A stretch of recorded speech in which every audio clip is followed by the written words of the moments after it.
30 episodes और आप यहाँ तक आए हैं। ये सीरीज कोई कोइंसिडेंस नहीं है, ये आपकी आत्मा ने खुद चुनी है इसे देखने के लिए। इसलिए इस सीरीज तक सिर्फ वही लोग पहुंच पा रहे हैं और देख पा रहे हैं जिनकी आत्मा वाकई में मुक्ति चाहती है और वो समझती है कि मेरी आध्यात्मिक यात्रा स्टार्ट हो रही है। तो आपको मैं एक बात बताना चाहती हूँ कि ये रैंडमली चूज नहीं करी गई है, किसी ने आपको सजेस्ट किया होगा या यूट्यूब ने रिकमेंड करा होगा और आप सर्च कर रहे होंगे किसी सवाल का जवाब। पर वैदिक फिलॉसफी कहती है कि जो कंटेंट आप देख रहे हैं वो भी एक ऋणानुबंध है। इस सीरीज ने आपको कुछ देना था जो आपने रिसीव करने के लिए यहाँ तक आने की तैयारी करी। तो आज हम पूरे 30 एपिसोड्स का रिकैप करेंगे और उसके बाद हम 31 to 60 एपिसोड्स पे पहुंचेंगे जो और डीप होंगे। उसके बाद 60 to 90 एंड 90 to 120 पूरा सीरीज। तो नमस्ते, ऋणानुबंध सीरीज एपिसोड नंबर 30 में मैं मोनिका अग्रवाल आपका स्वागत करती हूँ, आपकी soul architect and akashic media. आज का एपिसोड बहुत स्पेशल होने वाला है। अगर आपने पूरे 30 एपिसोड देखे हैं तो भी आप ये एपिसोड जरूर देखिए, और अगर आपने 30 एपिसोड नहीं देखे हैं तो पहले वो एपिसोड देखिए और फिर ये एपिसोड देखिए, क्योंकि ये जो रिकैप है इसमें भी कुछ और नई चीजें होंगी। हम पीछे मुड़ के देखेंगे कि 30 एपिसोड्स में हमने क्या क्या सीखा और आगे क्या आने वाला है, ये भी मैं आपको बताऊंगी। साथ ही आपसे ज्यादा पूछे गए 5 सवालों के जवाब जो आप लोगों ने मुझसे पूछे हैं, कमेंट सेक्शन में पूछे हैं, कुछ लोगों ने पर्सनल पूछे हैं, कुछ मेरे क्लाइंट्स ने पूछे हैं। तो चलिए 30 डेज की जर्नी। सबसे 10 बड़ी लर्निंग हम समराइज करते हैं। पहली लर्निंग, ऋणानुबंध कोई कर्स नहीं है, अपॉर्चुनिटी है। हमने एपिसोड 1 में सीखा कि ऋणानुबंध का अर्थ क्या है, कॉन्ट्रैक्ट जो डेप्थ की वजह से बना, और ये डर की बात नहीं, ये हीलिंग का इन्विटेशन था। लर्निंग 2, मृत्यु ऋण को खत्म नहीं करती है। करुण पुराण ने बताया कि ऋण आत्मा के साथ जाता है और अगले जन्म में लौटता है, इसीलिए इस जन्म में चुकाना समझदारी है।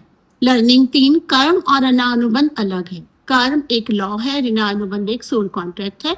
दोनों साथ में काम करते हैं मगर अलग अलग है। लर्निंग 4, हर रिश्ता कार्मिक नहीं है। सर्कमस्टेंशियल, सोल कॉन्ट्रैक्ट्स, डीप कार्मिक, 3 कैटेगरीज हैं और हर रिश्ते में एक लेसन जरूरी है।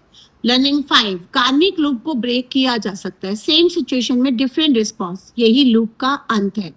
लर्निंग 6, शरीर कार्मिक सोल्स को पहचानती है, gut feelings, goosebumps, chest response, ये सब आत्मा की भाषा है। लर्निंग 7, पुराना सिर्फ मिथोलॉजी नहीं है। द्रौपदी, राम सीता, भगवान शिव और माता सती, ये सब हमारी जिंदगी की ही कहानियां हैं और ये हमारी हिस्ट्री है, और ये भगवान और ये भगवानों के अवतार रियल में हुए थे। इसको तो साइंस ने भी माना है, ये हमारी ही जिंदगी की कहानी है। लर्निंग 8, एंसेस्ट्रल कर्मा रियल है। हमारे पूर्वजों का कर्म हम कैरी करते हैं और हम उसे हील भी कर सकते हैं। लर्निंग 7, फॉरगिवनेस सबसे बड़ा कार्मिक पेमेंट है। माफ करना उस इंसान के लिए नहीं, अपनी आत्मा की मुक्ति के लिए है। 10th लर्निंग, आप इस सीरीज तक पहुंचे, ये भी एक ऋणानुबंध है। कुछ है जो आपकी आत्मा इस मोमेंट में ढूंढ रही है, सीखना चाहती है और वो सीख रही है। अब हम व्यूअर्स के क्वेश्चन एंड आंसर्स लेंगे जो सबसे ज्यादा कमेंट्स में आए हैं और जो सबसे ज्यादा मेरे व्हाट्सएप पे या मेरे क्लाइंट्स ने पूछे हैं। कुछ क्वेश्चंस आप लोगों ने मुझे पर्सनली पूछे, कमेंट में नहीं पूछे, बट आगे के लिए मैं आपसे रिक्वेस्ट करूंगी क्वेश्चंस कमेंट में पूछे ताकि बाकी सब भी जान पाए। तो पहला क्वेश्चन मेरे पास आया था, क्या हर रिलेशनशिप कार्मिक होता है? मैं नाम हिडन कर रही हूँ कॉन्फिडेंशियलिटी के इशू से, क्योंकि कुछ लोग नाम अपना नहीं चाहते कि लिया जाए कि वो क्या क्वेश्चन पूछ रहे हैं। शॉर्ट आंसर नहीं, पर हर रिश्ते में एक लेसन होता है। कार्मिक वो है जो इंटेंस इमोशन है, अनएक्सप्लेन पुल है और बार बार वही पैटर्न है। इसके लिए आप ये मेरा एपिसोड नंबर देख लीजिए जिसमें कार्मिक रिश्तों को एक्सप्लेन करा गया है। अगर आपने अभी तक पूरा नहीं देखा तो बिना स्किप करे देख लीजिए।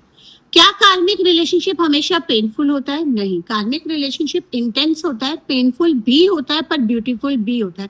जैसे कि भगवान कृष्ण और सुदामा का रिश्ता था, जैसे माँ और बच्चे का रिश्ता है। ये दोनों एपिसोड अगर आपने नहीं देखे हैं तो पूरा बिना स्किप करे देखें। कार्मिक का मतलब पेनफुल नहीं, कार्मिक का मतलब पर्पसफुल है। मेरा क्वेश्चन मेरे पास आया कि अगर मुझे एस्ट्रोलॉजी नहीं आती तो मैं कार्मिक बॉन्ड्स को कैसे पहचानूं? बहुत सिंपल है, 5 साइन याद रखो। मैंने इसके ऊपर भी एक एपिसोड बनाया है, जरूर देखिएगा, लेकिन मैं आपको रिकैप कर देती हूँ। Instant recognition, unexplained pull, intense emotion, recurring dreams and lesson जो बार बार आए। इन 3 में से कोई भी हो तो वो कार्मिक है। इन 5 में से कोई भी 3 साइन अगर है तो। चौथा क्वेश्चन मेरे पास एक मेरी क्लाइंट ने पूछा था, क्या टॉक्सिक रिलेशनशिप छोड़ना कार्मिक डेप्थ को बढ़ाता है? क्योंकि वो भी 1 या 2 टॉक्सिक रिलेशनशिप्स में थी और उनको छोड़ने में बहुत सारे थेरेपीज लगे, तो उनका ये क्वेश्चन आया। नहीं, ये सबसे जरूर क्लैरिटी है। कार्मिक पुल ये एक्सप्लेन करता है कि आप क्यों फील कर रहे हैं, बट ये किसी हार्मफुल रिलेशनशिप में रहने की एक्सरसाइज नहीं है। ऐसा नहीं है कि आप किसी कार्मिक रिलेशनशिप में आपने उसको छोड़ दिया तो आपका कर्मा अधूरा रह गया। नहीं, वो आया ही इसलिए ताकि आप उसे पूरा करें और आगे बढ़े। आप उसको लीव कर सकते हैं, लेसन दूर रहकर भी सीखा जा सकता है। क्या ऋण अनुबंध से पूरी तरह मुक्ति हो सकती है?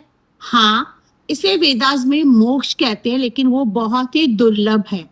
जब सभी ऋण चुक जाएं, जब सभी लेसन सीख लिए जाएं, आत्मा जन्म मृत्यु के चक्र से मुक्त हो जाती है। और इस सीरीज का अंतिम लक्ष्य यही है। बहुत कठिन होने वाला है, क्योंकि हम हर पल एक नया कर्म करते हैं, हर पल उस कर्म के साथ कोई कॉन्ट्रैक्ट जुड़ जाता है, ऋण अनुबंध जुड़ जाता है। तो मोक्ष तक पहुंचने के लिए यात्रा शुरू करें, और अपनी यात्रा तक पहुंचेंगे जरूर अगर हम आज से कोशिश करेंगे। अगले 2 महीने में हम क्या सीखने वाले हैं, क्या क्या आने वाला है? अगले 30 एपिसोड्स में 2 या 3 महीने में, क्योंकि हम हफ्ते में 3 एपिसोड ला रहे हैं, हम एक्सप्लोर करेंगे रिश्तों के प्रकार, पिता और संतान का ऋणानुबंध, भाई बहन का ऋणानुबंध, सास बहू का ऋणानुबंध। ये टॉपिक तो लोगों को बहुत इंटरेस्ट करने वाला है। टॉक्सिक रिलेशनशिप, सरोगेसी से बच्चे क्यों होते हैं, उसका क्या ऋणानुबंध है, अडॉप्टेड बच्चे, मिसकैरेज और बहुत कुछ। हर एपिसोड एक नया एंगल, एक नई हीलिंग लेकर आएगा विद द प्रूफ एंड जो शास्त्रों में लिखा गया, जो साइंस प्रूव करती है सब चीजों के एक्सपेक्ट से। तो सब्सक्राइब करिए, बेल आइकन दबाइए और हर दिन इस जर्नी का हिस्सा बने।